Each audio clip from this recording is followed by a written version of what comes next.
ভারতের কাছে ঠিক কত পরিমাণ অপরিশোধিত তেল রপ্তানি করছে রাশিয়া সেই তথ্য আর প্রকাশ করা হবে না বলে স্পষ্ট জানিয়ে দিয়েছে রাশিয়া। আন্তর্জাতিক রাজনৈতিক পরিস্থিতি এবং বিভিন্ন দেশের চাপের কথা উল্লেখ করে এই সিদ্ধান্তের কথা জানিয়েছে ক্রেমলিন। রাশিয়ার মতে বর্তমান পরিস্থিতিতে তেল রপ্তানির সুনির্দিষ্ট পরিসংখ্যান প্রকাশ করলে তা কূটনৈতিক এবং অর্থনৈতিকভাবে সমস্যার কারণ হয়ে দাঁড়াতে পারে। ক্রেমলিনের মুখপাত্র দিমিত্রি পেসকভ সাংবাদিকদের জানান, রাশিয়া ভারতের কাছে কত পরিমাণ তেল পাঠাচ্ছে সেই বিষয়ে কোনো সংখ্যাগত তথ্য প্রকাশ করা যাবে না। তার বক্তব্য, আন্তর্জাতিক রাজনীতিতে এমন অনেক শক্তি রয়েছে যারা রাশিয়ার জ্বালানি বাণিজ্যকে বাধাগ্রস্ত করার চেষ্টা করছে। তাই এই ধরনের সংবেদনশীল তথ্য প্রকাশ করা থেকে বিরত থাকার সিদ্ধান্ত নেওয়া হয়েছে। সাম্প্রতিক সময়ে আন্তর্জাতিক বাজারে জ্বালানি সরবরাহ নিয়ে অনিশ্চয়তা বেড়েছে।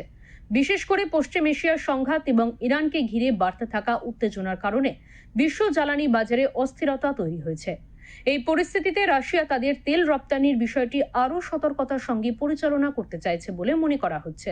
রাশিয়ার উপপ্রধানমন্ত্রী আলেকজান্ডার নোভাক জানিয়েছেন, বিশ্ব জ্বালানি বাজারে অনিশ্চয়তার মধ্যেও এশিয়ার বড় ক্রেতা দেশগুলির কাছে তেল সরবরাহ অব্যাহত রাখার পরিকল্পনা রয়েছে।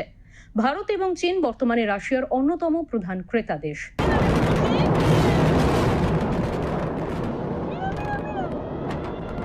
Why? Die. ইউক্রেন যুদ্ধের পর পশ্চিমা নিষেধাজ্ঞার ফলে রাশিয়ার জ্বালানি বাণিজ্যের পরিকাঠামো অনেকটাই বদলে গেছে। ইউরোপের পরিবর্তে এখন এশিয়ার দেশগুলির থেকে বেশি গুরুত্ব দিচ্ছে মস্কো। ভারতও এই পরিস্থিতিতে তুলনামূলকভাবে কম দামে রাশিয়ার তেল কিনে নিজেদের জ্বালানি চাহিদা মেটাচ্ছে। কিন্তু ভারতের রাশিয়া থেকে তেল কিনা চক্ষুশূল হয়েছিল মার্কিন প্রেসিডেন্ট ট্রাম্পের। দ্বিতীয়বার আমেরিকার প্রেসিডেন্ট পদে নির্বাচিত হওয়ার পর তিনি রাশিয়া ইউক্রেন যুদ্ধ থামানোর প্রতিশ্রুতি দিয়েছিলেন। ট্রাম্প দাবি করে বসেন, ভারতকে বিক্রি করা তেলের টাকা রাশিয়া ইউক্রেনের বিরুদ্ধে সামরিক অভিযান চালাতে কাজে লাগাচ্ছে। তাই ভারতের উপর শুল্ক হিসাবে 25% এবং জরিমানা হিসাবে আরও 25%, মোট 50% শুল্ক আরোপ করে। এ বিষয়ে নয়াদিল্লি বরাবর নিজের অবস্থান স্পষ্ট করে জানিয়েছে, দেশের স্বার্থকে আগে রেখেই সিদ্ধান্ত নেওয়া হবে।